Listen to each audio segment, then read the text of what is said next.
Muchas gracias, doctor Cristancho. A usted un saludo muy respetuoso y a los honorables representantes que organizaron la audiencia pública y a los directivos de las EPS que han expresado hoy sus puntos de vista. Voy a dedicar mi intervención a dos puntos que están íntimamente relacionados: el aseguramiento y la salud pública. La tesis sobre el aseguramiento que quiero presentar y sustentar en lo posible es que este proyecto de ley otorga un completo predominio en el sistema de salud, incluida la salud pública, al capital financiero asegurador. Algo que no tiene precedentes en el mundo, ni siquiera en Estados Unidos, donde el presidente Nixon en 1971 le dio vía libre al aseguramiento en el negocio de la salud. Existe un sistema de salud único bajo el control del aseguramiento privado, como el que propone el proyecto de ley 010 para Colombia. Recordemos que en los Estados Unidos, además de las aseguradoras en salud privadas, existen pues el Medicare para las personas mayores, el Medicaid para las familias más pobres y el sistema de salud para los veteranos de las una y mil guerras. ¿Por qué hago esta afirmación tan rotunda?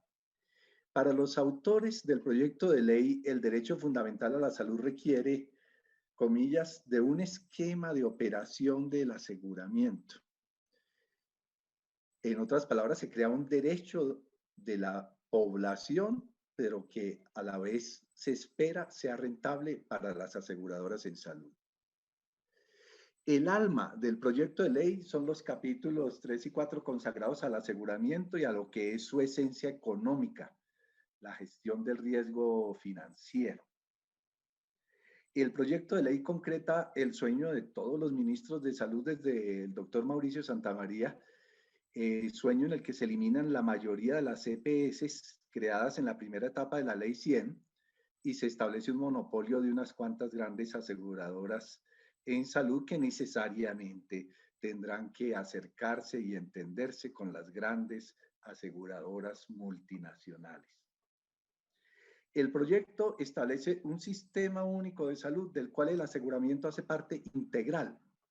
Y como lo acaba de mencionar quien me antecedió en la palabra, pues se cooptan los sistemas de salud exceptuados de la ley 100, como el de los trabajadores de Ecopetrol y sus familias, el magisterio y los que subsisten en algunas universidades públicas. No se ha tenido en cuenta que el sistema de salud sin EPS de Ecopetrol evita las muertes evitables que se presentan en el sistema de salud de la ley 100. Lo importante es acceder a los dineros que lo financian. Ahora, en el trámite legislativo de este proyecto de ley, los aseguradores, tal como lo insistió hoy y lo ha insistido anteriormente el doctor Morales de ASEMI, la organización que representa a las aseguradoras, aspiran a que se puedan convertir en privados los dineros públicos. Y la financiación del Plan Único de Salud propuesto en el proyecto de ley se financiará con base en análisis actuariales que tendrán que realizar los ministerios de Salud y de Hacienda. Entonces, estos son apenas algunos elementos, pero que yo creo que sustentan mi afirmación sobre lo que representa en cuanto al aseguramiento el proyecto de ley. En ese sentido, el proyecto de ley está sesgado, tiene una visión unilateral que privilegia a uno de los actores del sistema y en consecuencia los otros actores van a entrar en conflicto seguramente. Ahora, sobre la salud pública. En este punto comparto el análisis que ha hecho la Asociación Colombiana de Medicina Familiar. Ellos han elaborado varios comunicados y llamo la atención sobre la importancia de esos análisis que ellos realizan con conocimiento de causa, en cuanto que los médicos familiares son los llamados en este proyecto de ley para servir de puerta de entrada a los otros niveles de atención. Pero lo que yo sustento es que el proyecto de ser aprobado, implementará, es una caricatura de lo que realmente es la salud pública y la atención primaria en salud. Primero, porque el proyecto define la salud pública y la atención primaria en términos de aseguramiento. ¿Sí? Aunque ya eh, en el plan decenal de salud pública se le había dado un papel relevante a las EPS, intermediando todas las acciones de salud pública y de atención primaria, pues esta es la primera vez que una ley establece que la atención primaria y la salud pública estará regida por los intereses de las aseguradoras.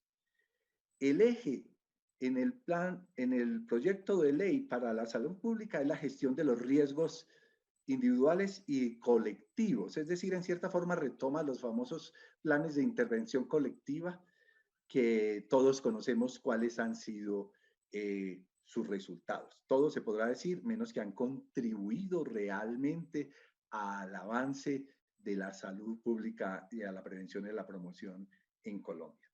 El otro aspecto que incluye el proyecto de ley es la relación entre las APS, entre la atención primaria en salud y el territorio, ¿sí? Y finalmente, quiero relevar que se concibe la atención primaria en términos de puerta de entrada, ya lo había mencionado, a los otros niveles de atención. Ahora, la salud pública en realidad cuando fue desarrollada y sobre todo a partir de la conferencia de Alma-Ata y hasta hoy, e incluso desde mucho antes, desde después de la Segunda Guerra Mundial, la salud pública ha sido considerada por los países capitalistas, no solo los que han los que configuraron en su momento estados de bienestar, como una responsabilidad del Estado. Y eso marca una diferencia enorme con una salud pública bajo la guía del aseguramiento. Ahora, de acuerdo con la Organización Mundial de la Salud, la atención primaria implica participación comunitaria, intersectorialidad y acceso a los servicios de salud para todos. Salud para todos ha sido el lema en salud pública de atención primaria. Esto no es un asunto de riesgos individuales y colectivos. No se puede, con esta visión no se puede transformar la realidad de salud pública y hacer prevención y promoción para los 50 millones de colombianos. La salud pública es un asunto de infraestructura sanitaria, de nutrición de la población y por lo tanto de seguridad alimentaria, de agua potable, de programas nacionales de control de enfermedades infecciosas y de enfermedades no transmisibles. Nada de esto está abordado en el proyecto de ley. Ahora, cuando asume o concibe la atención primaria como puerta de entrada a los otros niveles de atención, hay que hacer estas consideraciones. En sistemas de salud sin aseguradoras o aún con aseguramiento, pero con atención primaria fuerte, digamos el caso del Reino Unido, donde se cuentan con médicos familiares altamente calificados, donde se otorgan generosos incentivos de acuerdo con los resultados en cuanto a mantener saludables a sus pacientes, donde se cuenta con equipos profesionales de alta capacidad resolutiva, pues el modelo de APS como puerta de entrada cumple una función importante. Doctor Useche, un minutico. Un minutico gracias, doctor Cristancho, voy terminando. Pero tal como está en el proyecto, se planea hacerlo con una atención primaria débil, con equipos no profesionales calificados, como lo critica con conocimiento de causa la Asociación Colombiana de Medicina Familiar. Además, la puerta de entrada aumenta en estas condiciones la probabilidad de que se disminuyan las consultas a especialistas que son necesarias. Y la utilización de la APS como puerta de entrada pues se convirtió en muchos países en una opción para reducir costos a las aseguradoras en salud. Y lo que es más grave en el proyecto, la puerta de entrada está en línea con la mayor subordinación de las IPS a las aseguradoras, que resulta del tipo de redes integradas que prevé la reforma propuesta y con medidas de control de la prescripción de los medicamentos que ya existen como el MIPRES y de mecanismos como los que propone el proyecto del agrupador único nacional. Conclusión. Aunque el aseguramiento privado tiene un lugar importante en una sociedad de mercado, el predominio absoluto de las aseguradoras de salud en el sistema de salud colombiano y sobre la salud pública solo profundizará las inequidades en salud existentes y agravará el sufrimiento de la población más necesitada. Por estas razones y muchas otras, este proyecto de ley consideramos debe ser archivado. Tal como lo expresó el doctor Mesa en la mañana de hoy, presidente de Sura, este es un proyecto de ley que no es conveniente y mucho menos en este momento. Es preferible sentarse todos los actores del sistema a buscar una fórmula que realmente evite lo que en salud pública llamamos la ley inversa de la salud, según la cual entre más predominio del mercado se introduce en un sistema, menos atención reciben quienes más lo necesitan.